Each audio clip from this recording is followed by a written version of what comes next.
I would also suggest some like cult leaders are often kind of treated as like a hee hee haha, like a goofy, like isn't this guy quirky? Like even if there were Mhm. murders, it's like wow, these people were so dumb or whatever.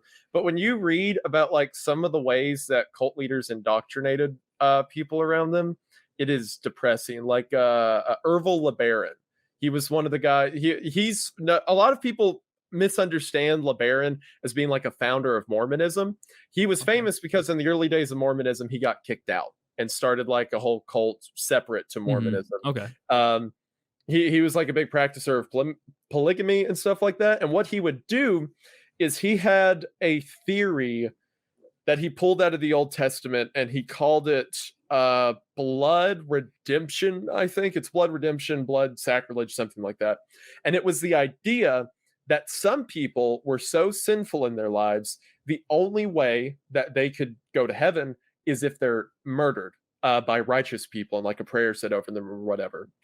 So what Ervil would do is if there was like, say for he had like, 20 wives or whatever, Mhm. and say one of the daughters of one of those wives disagreed with him or tried to leave, he would go to the mother of that girl and be like, hey, do you want your daughter to go to heaven?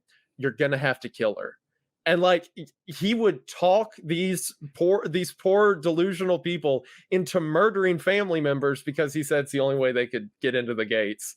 And Yeah. like reading the testimonies of people who were in that group, oh my word, some of the most terrifying stuff Yeah. ever. That guy was absolutely evil. But yeah, there's a lot of cult leaders like that who are very messed up. Who are some other interesting, some other cult lead?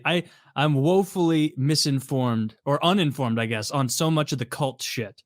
Hmm, I don't know enough about that. Heaven's Gate is about like the Heaven's extent Gate, of yep. what I've looked into, but that's like the Beatles of cults. Like, and so like you can't really say like, oh yeah, I'm into cults, and it's like, oh, name 3 cults. Heaven's Gate. Name their album. Name 3 of their albums. Yeah, Go name ahead. 3 of their albums, idiot. Oh man, I've been called out. So I need to find a better one. But like you're 1,000,000% right about the whole cult thing of people being smarmy and smug.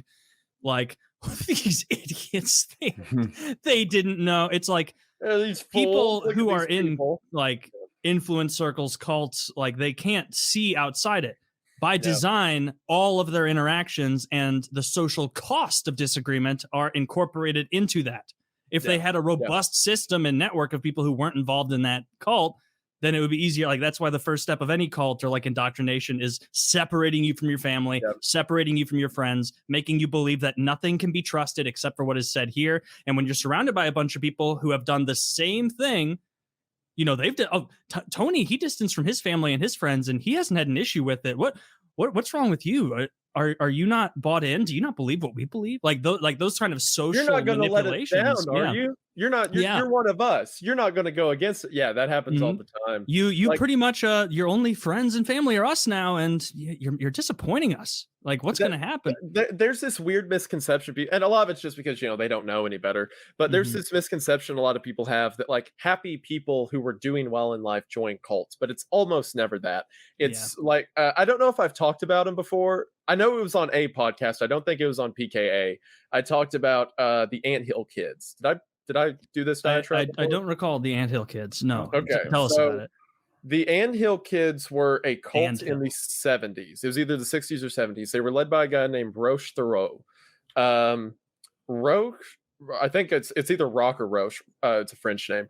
Roche was a pastor in, I forget what denomination of church. It was some branch of Christianity for Seventh-day Adventist.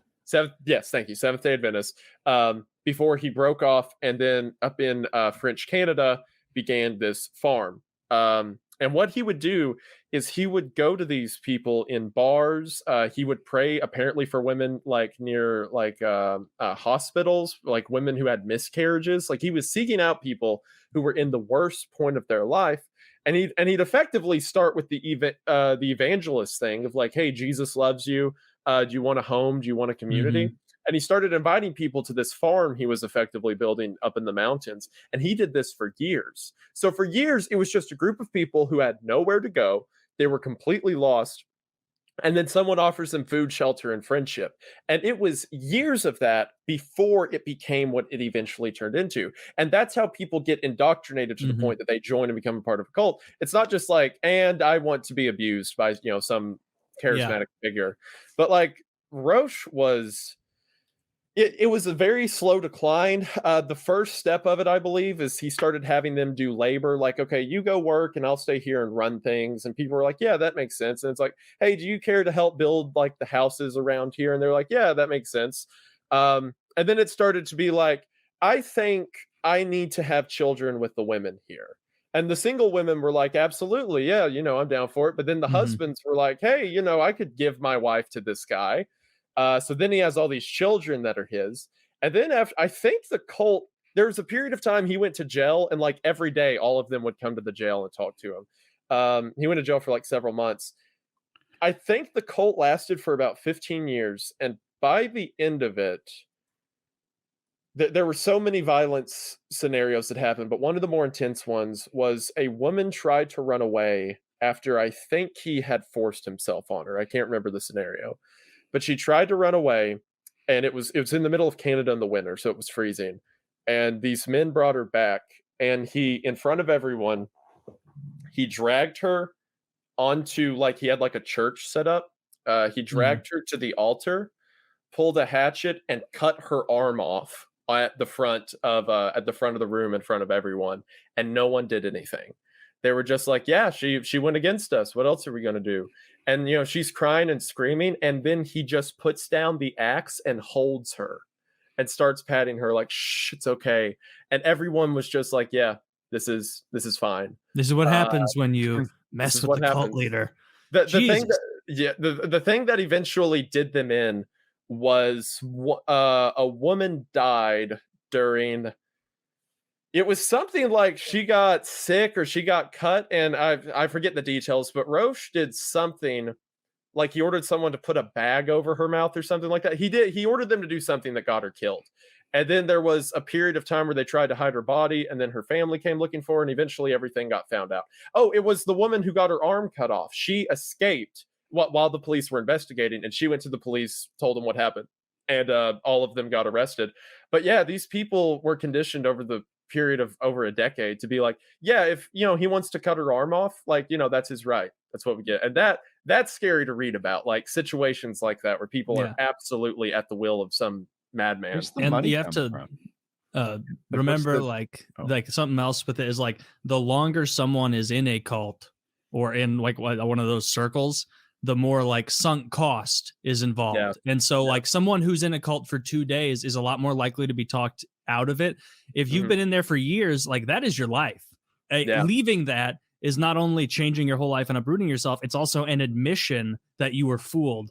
And I don't remember who said it, but it's a lot easier to fool people than to convince them they've been fooled. And so like you spend 5 years in a cult, like that's your fucking life. Like you're not going to let anything separate you from that because those are your friends. That's your family. So what are we defining as cults? Like what how do you know it's a cult? Like someone tells you, hey, Taylor, look, I found myself. There's this group of people. They got a new way of doing things, and I like it. And for the first time in my life, I feel at peace. You know what? I'm leaving my job behind. I'm putting all my money into this. We all did. And look, hey, I am definitely not the richest guy there, buddy. I'm gonna tell you that right now. We're pulling a lot of money together so we can all just live in fucking harmony. And that's all there is to it. I mean, there's a guy in charge, yeah, and he takes a cut. But Father Michael keeps us together. He keeps us guided on the path of that God wanted us to be on, the one he originally wanted us to be on. You know what I mean? No owls. And it's a good place. Like, what do you say to this guy? I mean, it's hard because like so much of like the cult part is the insistence on removal of yourself socially from your existing connections. So if you were inviting me and you were like, yeah, bring your family, bring your friends, like we meet up every week and we're going to hang out and we do this, I'd be like, okay, this isn't a cult. They're not trying to separate me from my life. If you were like, hey, in addition to this, Taylor, I think you should come stay on this compound with me for a while. No, just you.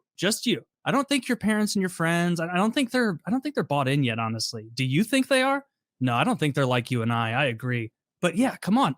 Then I'd be like, okay, like this guy's trying to fucking put layers between me and the people I'm familiar with. This is a cult. I've never seen anything like that, honestly. I'm glad that I was never cool enough, I guess, to be invited to a cult. I haven't been They never- invited either. Not even the Klan. Like I remember, my dad. How many that- Klansmen are there? Like 13 FBI agents? Like, who the fuck is in the Klan in 2023? Unironically, what Because he Wendigoon did, has so much what he info. did have a cult question that got cut off. Do you remember? I was what it asking about how the money worked. Good. Oh, for the In anthill cults, kids. Yeah, like well, in general, like how do they Oh, get just in people to general. give up their resources and give them to someone? Like it, like So it depends on the cult. Sometimes they'll have a few benefactors. Like sometimes they'll convince a couple rich guys, and that's where most of the money comes from. Sometimes, like I don't think Waco was a cult to the degree people say it was, but it's definitely a cult in some Branch regard. Davidians, eh? Mhm. The Branch Davidians, yeah. The way that they did it is Koresh just stayed at the compound, but everyone worked in town, and there was You know like how a I know it was a communal cult? fun. How's that? Because they're called the Branch Davidians. And, you know, as a kid, Correct.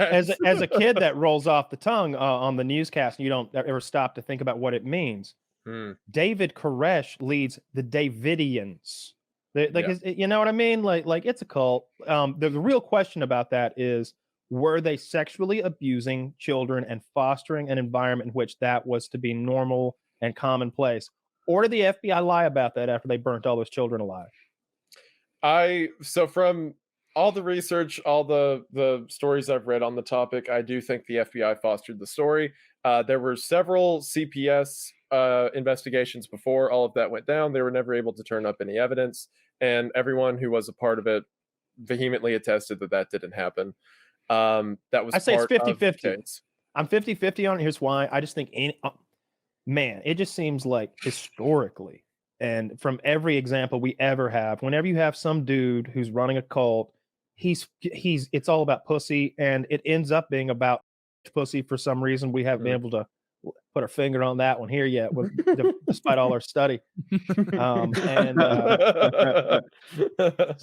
Research expert Woody here, he's delved deep and hard, and he hasn't come up with as deep as I can. I don't mean to brag. I mean, yeah, it hurts after a while. So, but I don't know what they were. I don't know if that was the case or not, but I'd say 50-50 it was, right? It just seems like it almost always that's what's going on. Even with like the good religions, the ones that we pretend aren't cults, it's like that's what's going on there too. I'm going to balance that out. I'm going to say 0% chance they were doing that.